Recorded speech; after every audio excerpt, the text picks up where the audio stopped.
podcast is part of the Batman Universe Podcast Network, hosted by thebatmanuniverse.net. Here, we love talking about everything Batman. The BatmanUniverse.net has news, original content, and reviews about Batman comics, movies, TV shows, video games, and more. Check out thebatmanuniverse.net and join our Discord server to start chatting with fellow fans. We can't wait to talk to you guys. Also, visit our Patreon page and join our other awesome supporters. But enough of this nonsense. On with the show.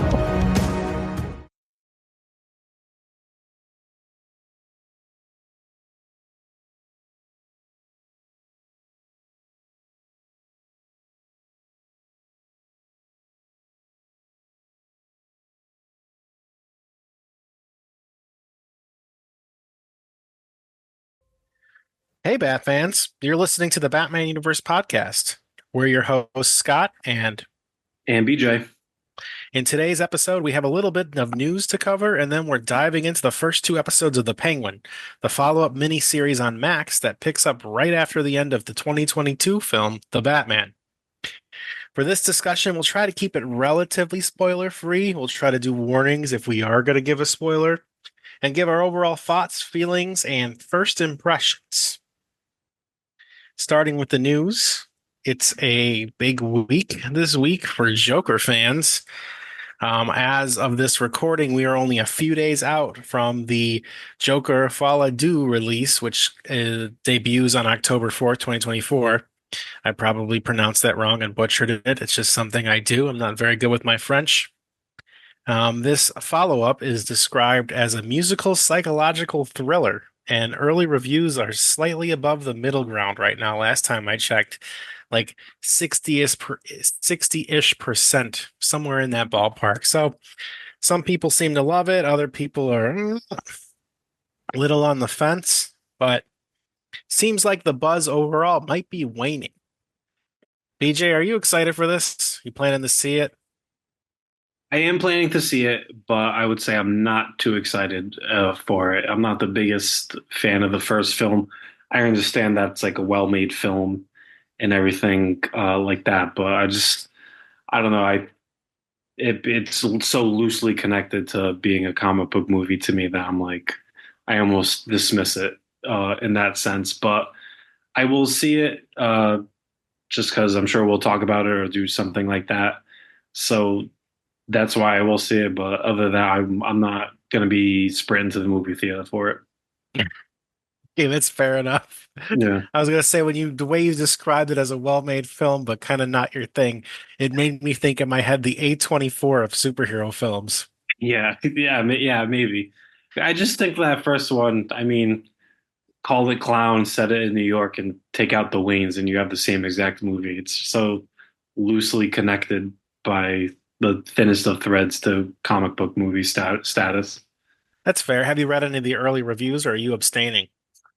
I've seen some people tweet about it, and like you said, it's a mixed bag where people have a lot of thoughts, but they don't want to like spoil it all out because they've seen it early. But it's just, yeah, I'm not shocked that it's a mixed bag because I feel like after that first one, like where were you gonna go with a sequel?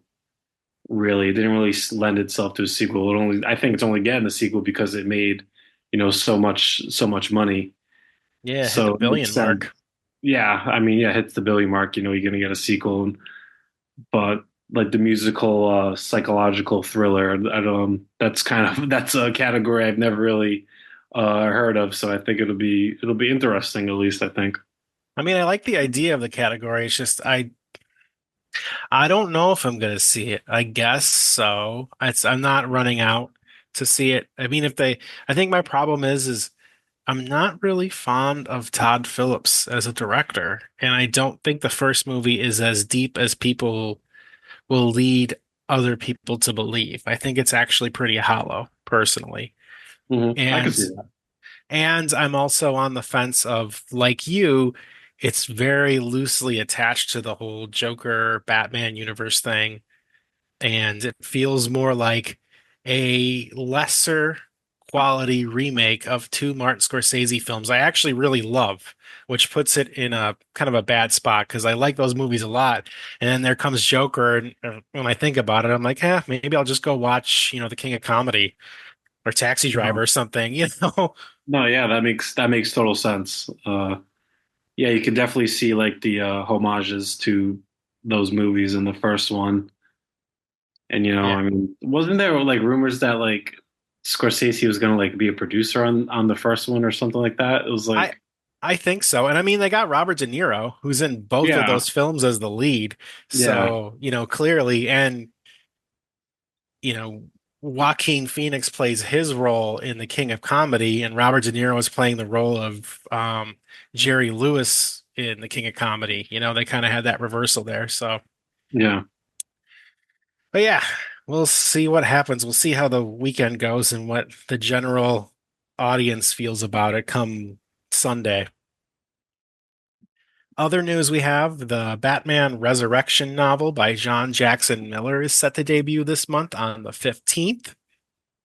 We've previously reported that it takes place between Batman 1989 and Batman Returns. It's a follow-up sequel to 89 and just is supposed to fit and exist in that pocket universe.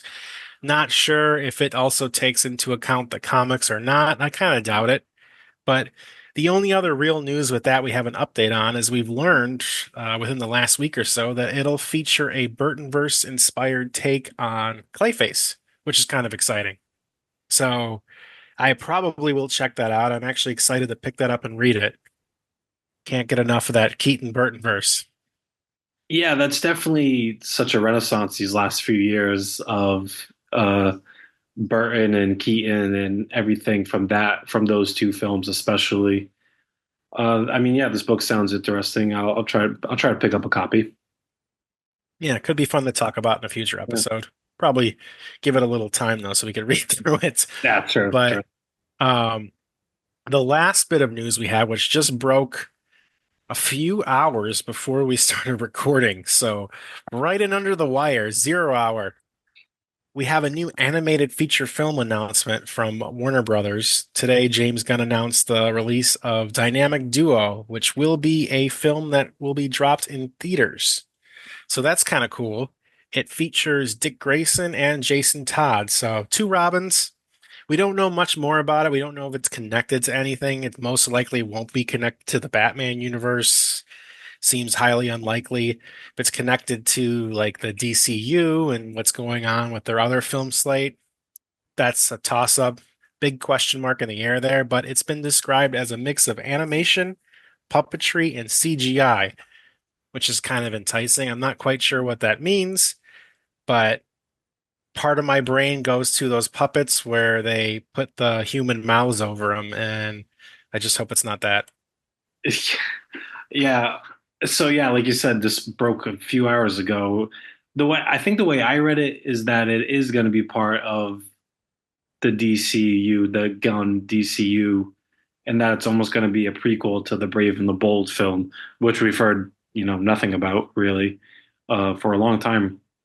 But that I interpreted this, because that movie's going to have Damien and kind of a already set Bat family, so I guess this is a cool way to bring the backstory to the Bat family, with and have Dick Grayson and Jason Todd and tell those stories. I mean, poor Tim Drake left out in the cold again, but that's I guess a story for another day. I guess I am confused by the mix of animation, CGI, and puppetry. Uh, but I hear that and almost like you said, you think puppets with the human mouths on them, or even just like Mister Rogers inspired puppets. Like it's going to be strange. I guess I'm interested in it. I wonder, is it going to be a movie? It said. They did say it was going to be in theaters.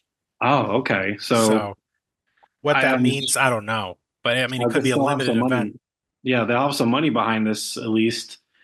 So it won't just be kind of, I don't want to say cheap looking, but they'll have put some power behind it. I assume it. I mean, I'm glad to see the Robins kind of get put in the forefront.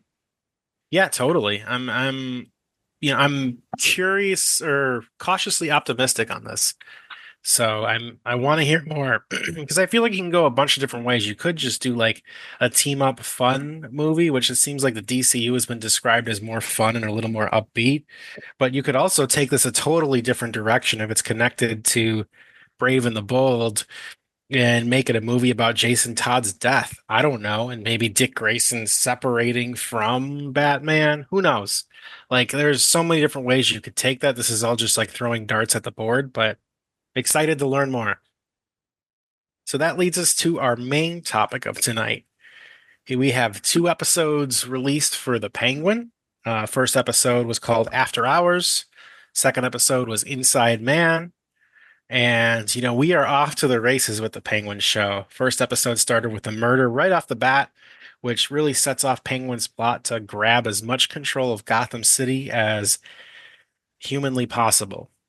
In the first episode, we're also introduced to like a ton of new characters. So we have Alberto Falcone, Sofia Falcone, Johnny Vitti, Salvatore Maroni, Victor Aguilar, Frances Cobb, which is Penguin's mother, and a whole bunch more with probably some ringers or surprises thrown into the mix because we have 6 more episodes to go at this point.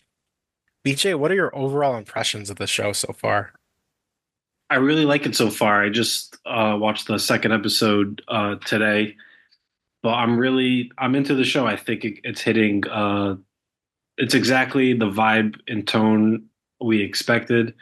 I think it is a perfect follow up to the Batman, where we see this other side of Gotham in this post flood Gotham that the Riddler brought on everybody. But yeah, so far I'm very into the show.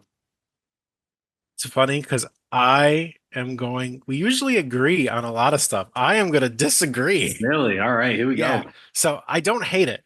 I'm going to put that out there. And I lean towards disliking it because I feel like it's very overt and blunt, and there's a lot of exposition in the dialogue. And I feel like, I guess all that culminates to me saying that I feel like it's very heavy-handed. And I really want to like the show. I came in here like, I am going to love this. It's the Matt Reeves universe. I loved the Batman. I loved the Penguin in the Batman. And so I was all jazzed and ready to go. And I'm watching these 2 episodes, and there are things I like about them. So it's not an all bad thing. I'm not gonna like just crap all over it. There are moments and scenes I really like. There are characters I enjoy, some more than others.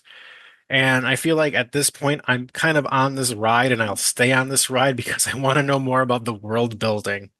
But I am, not necessarily in the on the fence here. I'm leaning towards the dislike side, just getting a little tired by it, I Do suppose. you Is it because like it's almost like the anti-hero of it all? Like there's not really a good guy in the show, even though I guess we're supposed to be kind of on the Penguin side, really. But I mean, he's doing some pretty bad stuff, and everybody's kind of doing bad stuff to each other. Is it because like there's no like hero per se? You know what I mean? No, admittedly, I'm down for that. Like, I love Breaking Bad. I really love The Sopranos. That's one of my favorite shows of all time. Like, I am always down for villain stories or, all bad people. I love film noir, which is, Mhm. shades of gray. So, like, on paper, I should really like this show. I think what it comes down to, well, actually, if we go through other questions, I could probably reveal more about different aspects of things that it comes down to that I kind of don't like. And to start it off, maybe we talk about the Penguin's characterization, because how do you feel about him? Do you like his characterization? Are there things you like or dislike about what they're doing in the show versus the movie? Um, I like it so far. I do like his little one-liners. Like I think it's the first episode or the second, I can't remember, but when he's walking with Sophia and like she's walking kind of fast and he's like, "Hey, what are we running a marathon here?" I do like his little kind of like Italian mobster lines, like his little one-liners always kind of make me chuckle.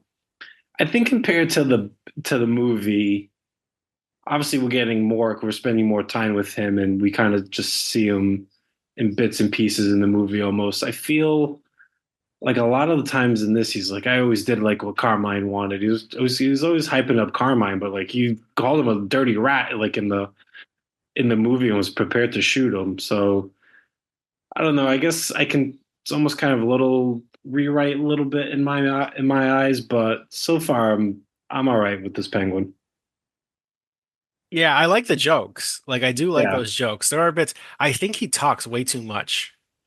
yeah, I I think like can that's one of my biggest things in there is there's a lot of talking from the Penguin. Like he is constantly like gabbing with like everybody. Yeah, And love to hear himself talk. yeah, Yeah, and I think in the movie, he spoke less, or when he did speak, you know, it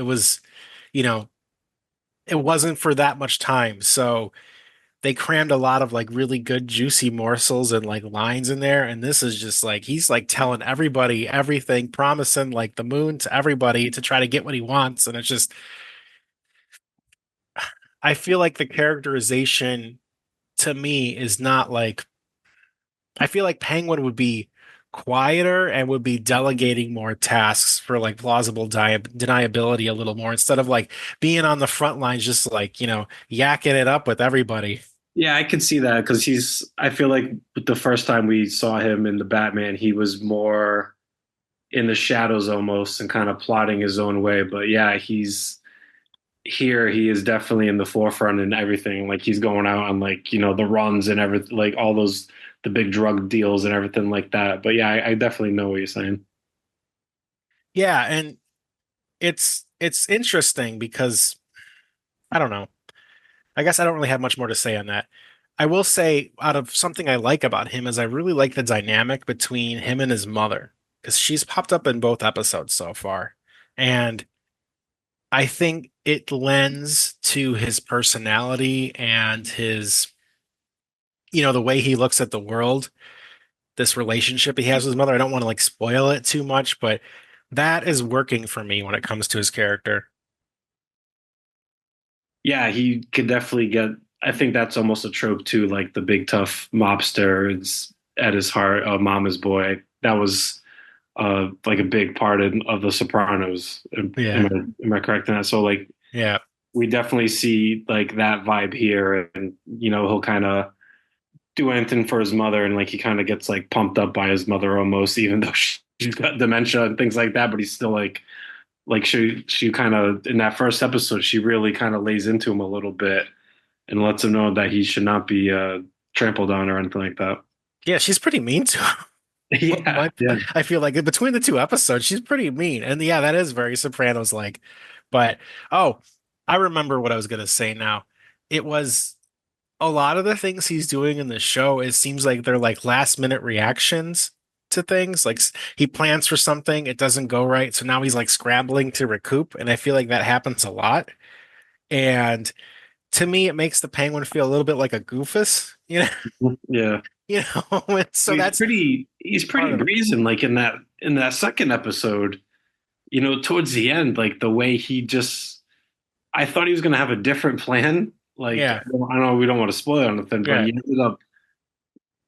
ended up doing the job on that guy who was handcuffed, and I thought he would have kind of instead of just get his hands dirty, he would have kind of used his brain. That's why I think I kind of expected that a little more, maybe. I agree with you because I feel like his plan didn't, the one he was trying to adjust from didn't actually fail. I'm like, no, no, no, you can still do this totally. I thought I don't know why you're I changing thought right here.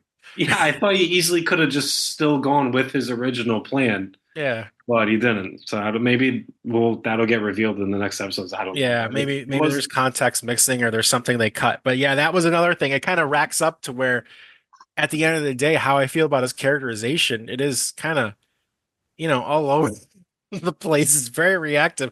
And it's like at the end of the day, it strikes me as like the most ill thought, unhinged, scrapped and strapped for time penguin I've seen on TV. Usually they're kind of like cool and calm, or they go privately in a room to like punch some walls or something if they got to get it out. But like their face is and I always thought he like was chill. pretty I thought in that first episode he was that penguin that you talked about where he's calm and cool and kind of was almost one step ahead. I thought that first episode he was, but the second episode it ended. It was definitely strange the way it ended. Yeah, Yeah, yeah. And it's funny because I can't help but think about Gotham.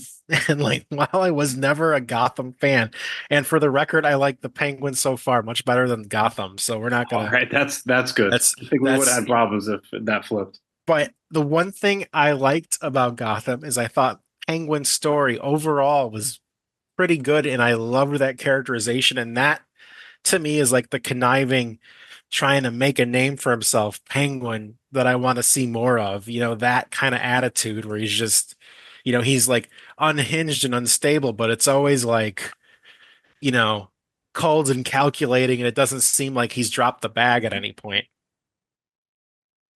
I wish I could speak more on Gotham. I watched the first season and gleefully walked away from it in the during that second season and have never felt the need to go back to it. I did watch like on YouTube or whatever the last 10 minutes because I wanted to see Batman and how it ended, and it ended kind of exactly how I thought it would have ended. Well, you got a Bruce Wayne that went to Spirit Halloween at the end there. Yes, But yeah, I watched all the seasons, so that was I don't know why God I did bless that to you. myself, but it doesn't get better. All So, right. but anyways, going back to Penguin, um, probably the thing I resonated with the strongest, not thing, person I resonate the strongest with is Sofia Falcone. What are your impressions of her? I really like her a lot. She's almost kind of you can always I don't know, like they say, I don't know if it's a cliche, but like you can almost she's kind of like stealing the show, or like how you can sense like her energy like through the screen the way I mean, what's the actress's name? Christina Mili Milioti, I think. Milioti. Yeah, I mean, she's playing like a kind of an unhinged psychopath, crazy eyes lady. Great, the way her eyes are get big when she's really ticked off, and the way she can quickly like go from like cheerful to like you know ready to like rip your throat out in a second. Like I think she's playing that great. In the second episode, like she is talking to her cousin, and then like her cousin's daughter comes up, and she kneels down to like talk to her, but the cousin kind of quickly like grabs her daughter to hold her tight, and the way like Sophia looks at her cousin with this like menace in her eyes, like you should not have done that. Like that's going to annoy me forever now. I really like Sophia in the show so far. I'm glad you mentioned that scene. Because that I loved that sequence, and I Yeah, do this. This is my favorite character of the show. I thought I'd come in here being like, Penguin's great. I love Penguin. I can't get enough of him. But like Sofia Falcone, I love her characterization, and yeah, Milioti is fantastic. But that scene, yeah, because before that happens, her and her cousin are having this like happy chat and like talking about good memories, and like it's almost like so for the record, and this is something they tell you right off the bat, this isn't a spoiler, but she has already been institutionalized at Arkham and released. So she has a history as a cold-blooded killer. She's known as the Hangman. Like all that stuff is already out there before the show even starts. And so that's the place we're starting at. And so her character is kind of integrating back in society and into her family, after the events of the Batman.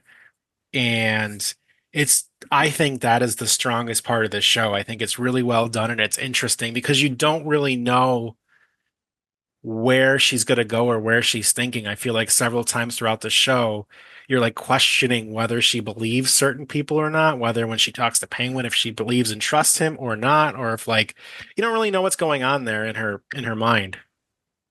I do hope we see. I'm sure we will see how she got the nickname the Hangman, because she is this kind. She's a small woman compared to like the rest of the characters in the show.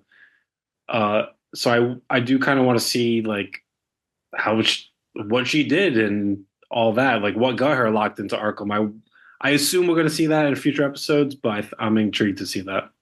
Yeah, I do wonder. I mean, they mentioned how many people she killed. Yeah, Like it's just very quick, and I was like, "Oh, that's interesting." But yeah, we don't see or because hear when anything you else. compare Sophia in the comics, Sophia is this. she's this huge woman, and on the show she's smaller. Yeah. I'm interested to see how this small woman can start hanging people. So, Yeah, no, like Penguin's like 3 times her yeah, size. yeah, I don't just mean like he's big, I mean like he's tall. yeah, So, big time. but yeah, at the end of episode 2, she arrives at a completely different place than we saw at episode 1. And I just like wonder how much of that I can actually trust. Like if she's conniving and has a secret plan. And to me, that's just super interesting because we don't really know what she's thinking. She's a side character who is reacting to everything going on and trying to do the best for her family. But, you know, there are forces and things at play that, we don't know. We have no idea how she's going to respond to. I think that was a good twist because the way the first episode sets up that it's going to be, Oswald versus Sophia uh, throughout the show, but the way the second episode ends, they're almost kind of teaming up.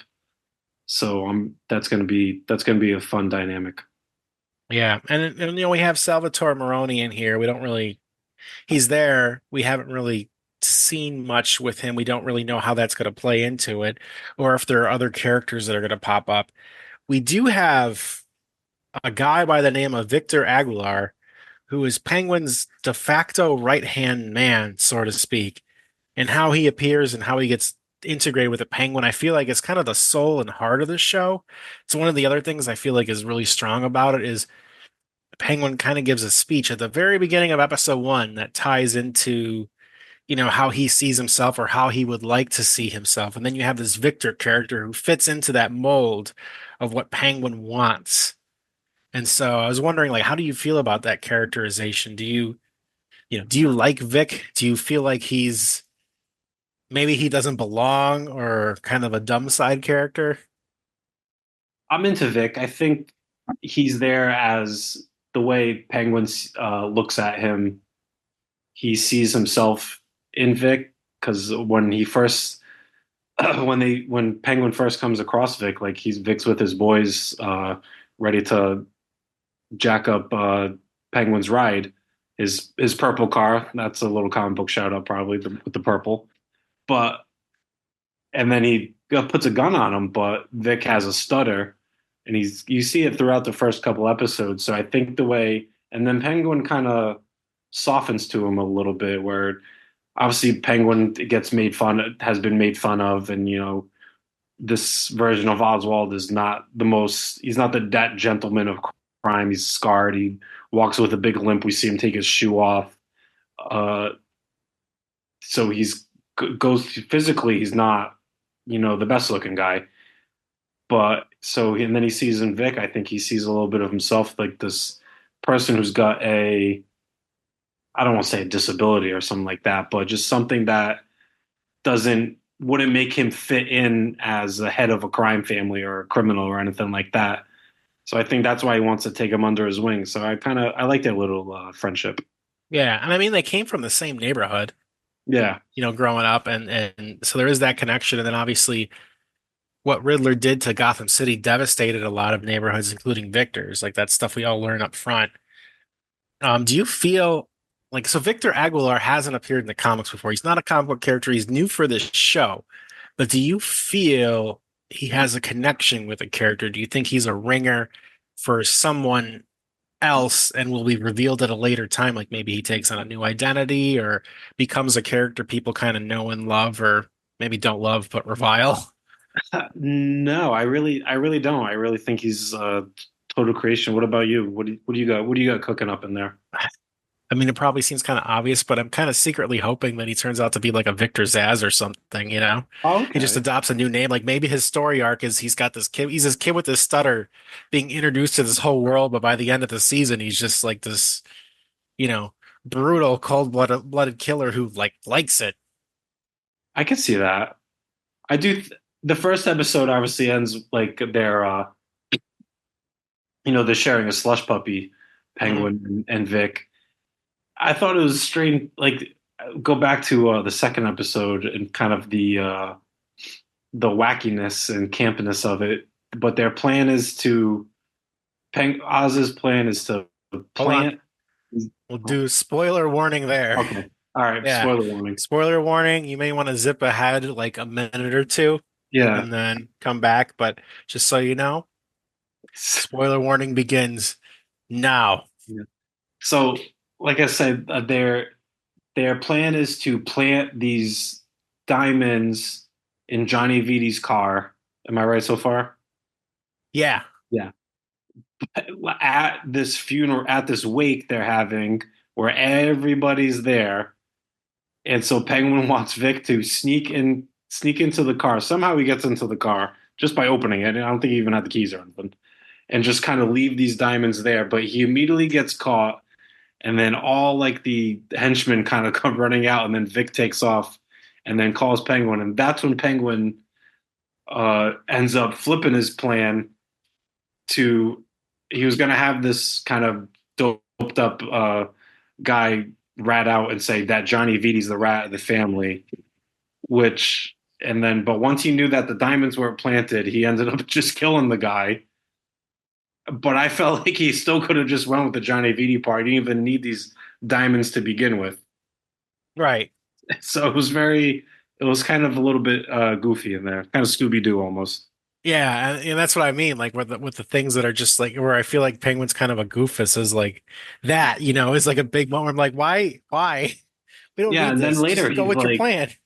yeah, later he's like, and whatever Carmine needed me to do, I got it done, and you didn't do that. I'm like, well, you sent him to this parking lot at this wake in broad daylight. Like it was kind of almost, and he was caught right away. So the plan wasn't that good. Like I don't, well, what could it, if Penguin was in that situation? We've seen this guy waddle around. He's not figuring that out and get away from these guys. So good on Vic for sprinting away from these guys.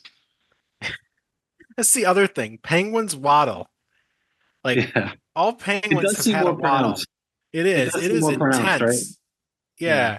Yeah, there are, and it's I think the thing that's odd is like, in the Batman, you didn't really see it too much. When Penguin was like moving around, it was always like dark out, It was not, it was there was like one time during the day, and that was the funeral, and he was just like standing there. But now Mhm. you got Penguin waddling around everywhere. You see this big guy just like so pronounced, like, wiggling and it's kind of goofy. Oh, and he has a leg brace too to like help support, whatever's going on there. I mean, they do show his foot at one point, and That it's was mangled. yeah, that was pretty gross. Yeah. But the waddle is just it's intense. Yeah. Also, too, just to point out, I mean, I know we kind of said it when the Batman first came out, but the makeup job that Colin Farrell's got, like, sometimes I get distracted from watching it. I'm like, this just looks like a regular person. Like, you wouldn't. It's so good, and even that first episode when I don't know what he normally is wearing. Like when he has clothes, I'm sure it's just kind of some padding, but he had to wear this big uh, fat suit. They stripped him down to torture him, and he's wearing this big suit with hair all over it. That would not have been fun to get into, I imagine, for Colin Farrell. No, apparently they made a special private part to attach to the suit Oh, too that came perfect. out recently. Oh, perfect, perfect. So Well, whatever, like, makeup or costume award for the Emmys or anything like that, they gotta win it. I mean, my God, it's incredible. yeah. Yeah, the makeup is amazing on that. And I mean, long grueling days of getting into that suit, I imagine. It seems like Colin Farrell said he got real tired of that real fast, doing a TV And show then he's got versus to a waddle movie. around everywhere. And he's got to Yeah. waddle around. Yeah. Hopefully they had a stunt double for some of those waddles. But Maybe. no, it is really good. And that's, going back to the thing is I'm kind of I got a mixed bag of feelings here, but there are a lot of things to like about it. And like it's 2 episodes, we don't know where it's gonna go. A lot of shows have like weak beginnings, and they get really strong at the end, or whatever. Like things happen. I was watching Monarch recently, and that had a super strong opening, loved it, and had the most boring middle until like the last episode. And so it's anyone's game at this point, I guess is my point. But that being said, really the last thing topic to cover is, do you have any predictions for the remaining six episodes? And is there anything you would like to see? It might not necessarily be a prediction. It could be just things you're hoping make their way into the show. Prediction, I would say, I think for maybe these middle episodes, we'll get Sophia and Oz Cobb uh almost tearing up the Gotham mobsters or criminal element almost, and kind of rising their way to the top. And but then they will have some type of break where have a little rivalry for the last couple episodes maybe. So they'll be friends for a bit and then they'll stop fighting each other. What I would like to see, I guess, more deep cut Batman characters. I know there's a lot we can mine in the mobster element for characters. I don't know who to off the top of my head. Maybe Rupert Thorne. I know we just got him in Cape Crusader. Why not throw him in there?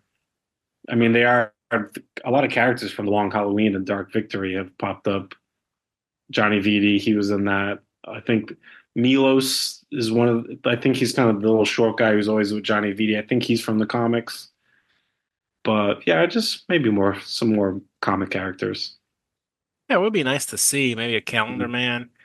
Yeah. Actually, what I would love to see, and it's kind of a toss up whether Matt Reeves would use him. I don't think he's too like magical or goofy to be used in something like this. But Black Mask, Oh, I would perfect. love for this mob war to break out, and there's like a secret villain in there that's actually Roman Sionis, and he comes into the fold, and or maybe Penguin leans on Roman Sionis to try to get the job done, and it turns to be a terrible idea.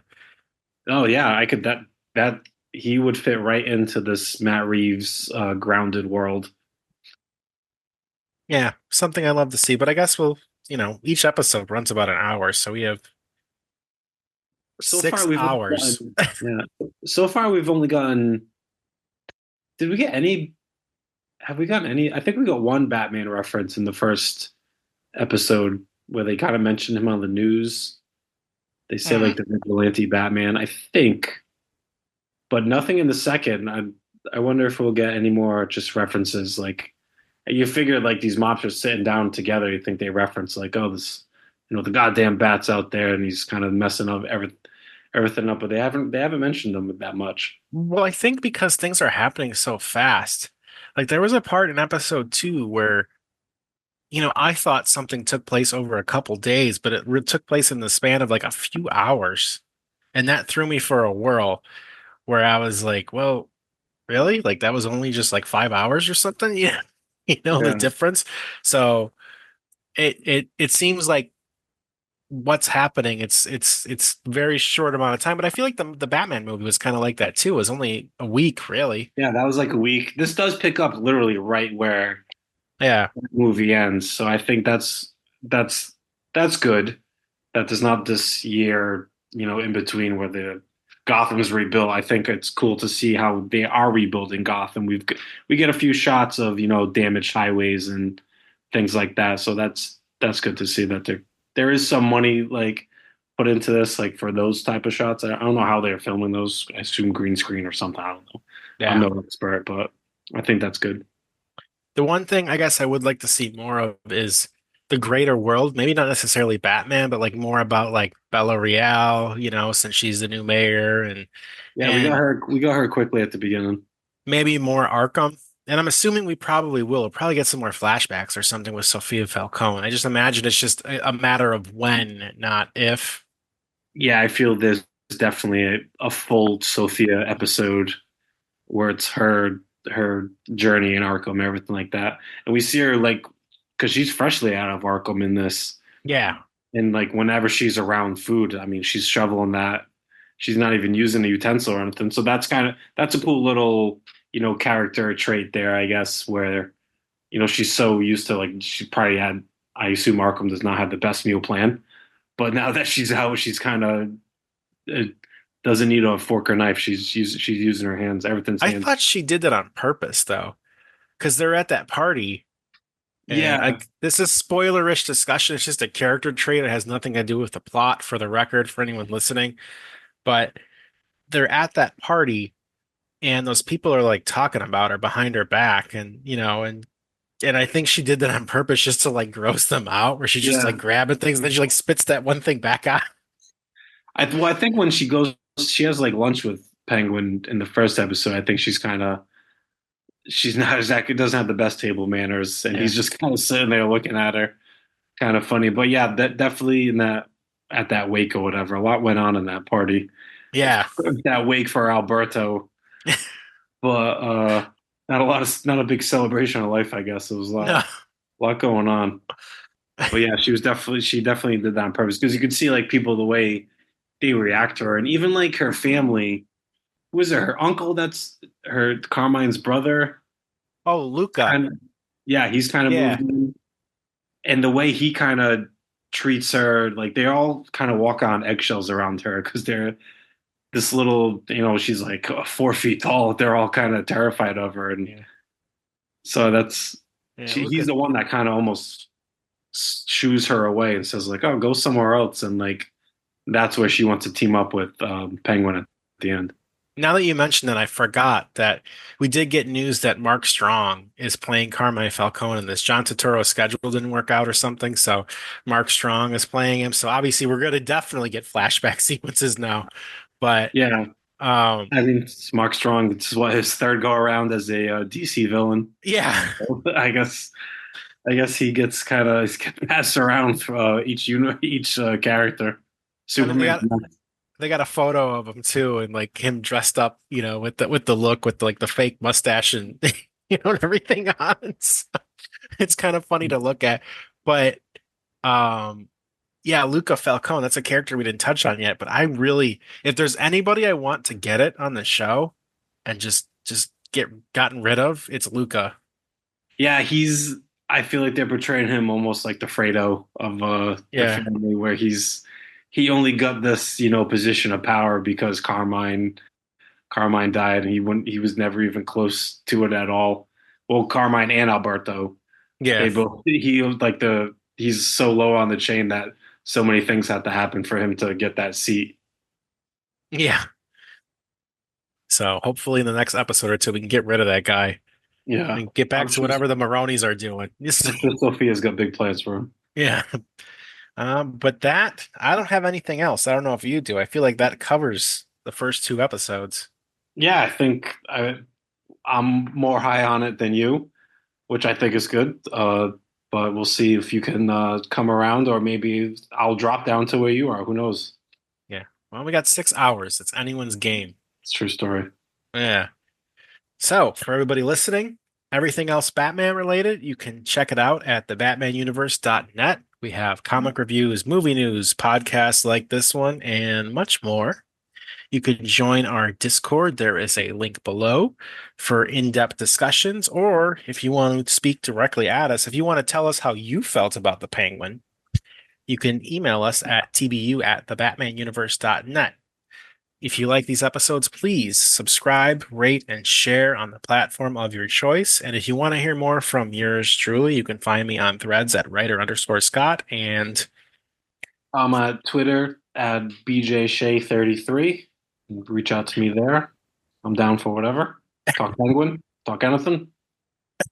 sports. Sports. Anything you need. Yeah. For BJ and myself, thanks for listening.